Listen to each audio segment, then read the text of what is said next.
हम अपनी new model देखेंगे 10.2 ideologies concepts viewing of marketing management, यानी कि मार्केटिंग मैनेजमेंट को लेते हुए कुछ आइडियोलॉजीज कॉन्सेप्ट्स और देखने का तरीका है वो हम यहाँ पे देखेंगे।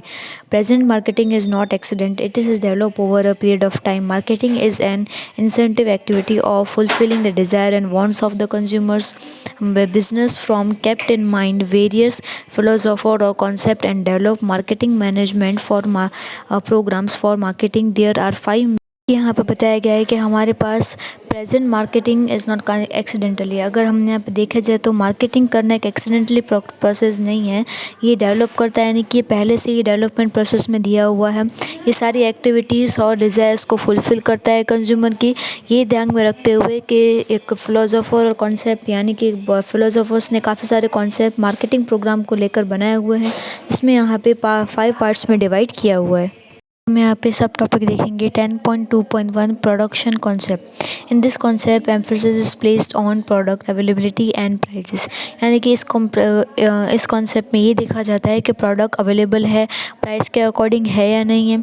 कंज्यूमर प्रेफर व चीप रेट, यानी कि कंज्यूमर क्या प्रेफर करेगा, कम से कम प्राइस में उसे वो चीज़ें मिल सकें। Concept is known as production oriented concept. इस कॉन्सेप्ट को हम प्रोडक्शन ओरिएंटेड कॉन्सेप्ट के भी नाम से जानते हैं।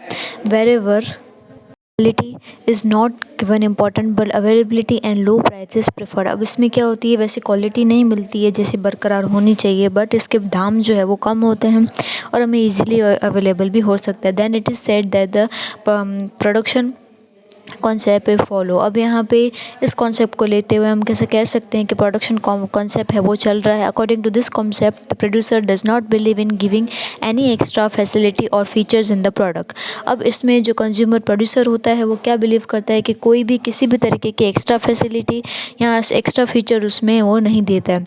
इन under develop countries this concept is widely seen. जो भी कंट्रीज अंडर डेवलप है उसमें ये कॉन्सेप्ट है काफ़ी ज़्यादा मात्रा में देखने को मिलता है। अब नेक्स्ट देखेंगे 10.2.2 product concept. This concept emphasise on quality of the product. अब इसमें क्वालिटी जो प्रोडक्ट की है वो मापी जाती है। Here it is believe the consumer insist on the quality, यानी कि यहाँ पे ये देखा जाता है कि कंज्यूमर है वो क्वालिटी देख के ही चीज़ को परचेस करेगा। Hence many business unit are seen to be continuously improving the quality, यानी कि इसके चलते हुए बहुत सारे ऐसे बिजनेस यूनिट है जिन्होंने अपनी क्वालिटी है वो बरकरार रखी है। Good quality product are available at a relatively higher price, लेकिन अच्छी क्वालिटी के जो प्रोडक्ट्स है हमें थोड़े से ज़्यादा दाम उसके लिए चुकाना पड़ सकता है। Those who follow this concept continuously concentrate on research and development, यानी कि जो भी लोग ये कॉन्सेप्ट को अपनाते हैं तो वो उसे आगे कंटिन्यूस प्रोसेस में भी ले जाते हैं। नेक्स्ट टाइम यहाँ पे दिया हुआ 10.2.3 सेलिंग कॉन्सेप्ट। सेलिंग कॉन्सेप्ट इसमें देखेंगे this concept is known as the sell based concept which emphasise on selling process in appeal and attract the consumer to buy the product directly or indirectly. Aggressive marketing methods are adopted. Various methods of sales promotion are adopted like advertising, campaign, direct sale, etc. Here efforts are made to create demand without sale promotion effects. Complete reaction from the consumers cannot be received. The complete emphasis is not given on the need of consumer, but all the efforts are made in converting goods into cash. This concept ignores consumers dissatisfaction, यानी कि इस concept में हमें यहाँ पे पहले तो cell देखी जा रही है, हमारे प्रोडक्ट की सेल कितनी हो रही है, सेलिंग प्रोसेस कितनी है, कंज्यूमर की अपील कितनी है, ऐसी कौन सी चीज़ है जो कंज्यूमर को अट्रैक्ट कर रही है। उसके अलावा प्रोडक्ट की जो बाइंग होती है वो डायरेक्टली इनडायरेक्टली भी की जा सकती है। उसके लिए कई सारे मेथड्स अपनाए जाते हैं। सेल की प्रमोशन की जाती है, जैसे कि एडवर्टाइजमेंट हो गया, डायरेक्ट सेल, किसी के थ्रू सेल करवा रहे हैं, ऐसी चीज़ें भी यहाँ पे देख सकती है। तो सारे एफर्ट्स लगाए जाते हैं ताकि वो प्रोडक्ट डिमांड में आ जाए। इसके अलावा सेल प्रमोशंस जो है वो पूरा कंप्लीट रिएक्शन देखा जाता है। जो कंप्लीट रिएक्शन होता है वो जो कंज्यूमर को पसंद आ रहा है नहीं आ रहा है वो उसमें से हम पता नहीं लगा सकते हैं, लेकिन ये ज़रूर देखा जाता है कि नीड ऑफ़ कस्टमर यहाँ पे पूरी हो रही है या नहीं हो रही है। बट इसके अलावा हम यहाँ पे जो एफ़र्ट्स लगाए जाते हैं कि उसे इनटू कैश फॉर्म में कन्वर्ट करना, तो उस फॉर्म में जो ये चीज़ इग्नोर की जाती है कि जो कंज्यूमर है उसे सेटिस्फेक्शन है या नहीं है, यानी कि इनकी डिससेटिस्फेक्शन भी उसके मायने नहीं होती है। नेक्स्ट में यहाँ पे दिया हुआ 10.2.4 marketing concept. The concept can be called as user-based concept. Production is undertaken by taking up research or preference, habits, desire, etc. of the consumer. All marketing policies are formulated by keeping consumer in the central. Consumer is the king of the market. Such philosophy will be reflected in the market activities. The aim of the concept is to provide effective and efficient products as compared to competitors. Consumer satisfaction is the objective of the concept. Marketing concept is the most modern of all the above concept, which benefit number of firms, consumers and society. In present time in India business field, huge industrial units have adopted marketing concept.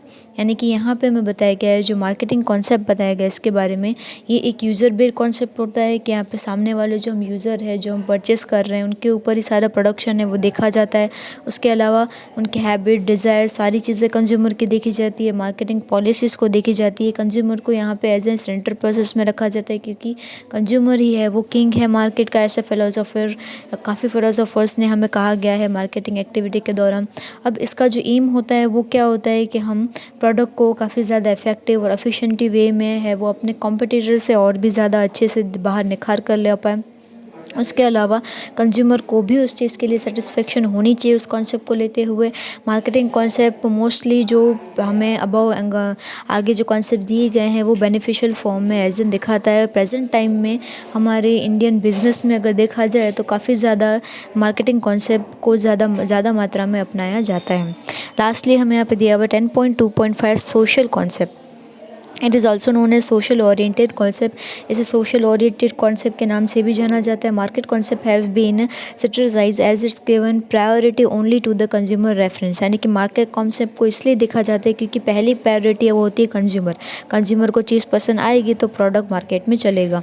In the marketing concept efforts are made to know the wants of the consumer and satisfy them, but due to that it is the long term interest on the consumer, society and the country were at risk. यानी कि यहाँ पे जो marketing concept है उसमें काफ़ी ज़्यादा effort लगाए जाते हैं, कंज्यूमर की नीड देखी जाती है और लंबे समय तक के लिए चले वो भी यहाँ पे देखा जाता है।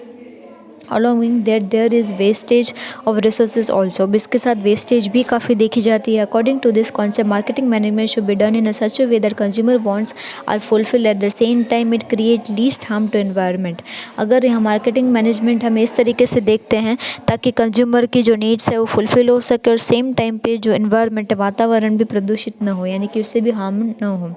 That is the reason why number of firms have reduce the use of plasticking packing and reduce air pollution through control of emissions from industrial unit. यानी कि यही एक रीज़न है कि जो हमारे पास नंबर ऑफ फर्म्स जो होते हैं उन्होंने प्लास्टिक का यूज़ अपने प्रोडक्शन में काफ़ी ज़्यादा कम दिया गया है, जिससे एयर पॉल्यूशन कंट्रोल में आ जाए और इंडस्ट्रियल यूनिट्स को भी नुकसान न हो। There is a spread of ideologically we are ready to eat food is available but at the same time it should not be harmful to the health and it should be pure and healthy. अगर हम एक ideology के through देखें कि खाना हम तैयार करते हैं लोगों को देते हैं तो उस समय ये भी देखना है कि उससे उनकी हेल्थ को कोई भी इफेक्ट ना पड़े और वो हेल्दी ही रहें। To control the consumption of junk food some state have impose fat tax too. यानी कि इस चीज़ को और अच्छे से बरकरार रखने के लिए जंक फूड वगैरह कुछ स्टेट्स ने यहाँ पे एक तरीके का टैक्स अप्लाई किया जिसे हम फैट टैक्स के नाम से भी जानते हैं। In the same way controlling of air and noise pollutions have been emphasised. और इसके चलते हुए एयर पॉल्यूशन और नॉइस पॉल्यूशन भी काफ़ी ज़्यादा मात्रा में कंट्रोलिंग में देखा जा चुका है।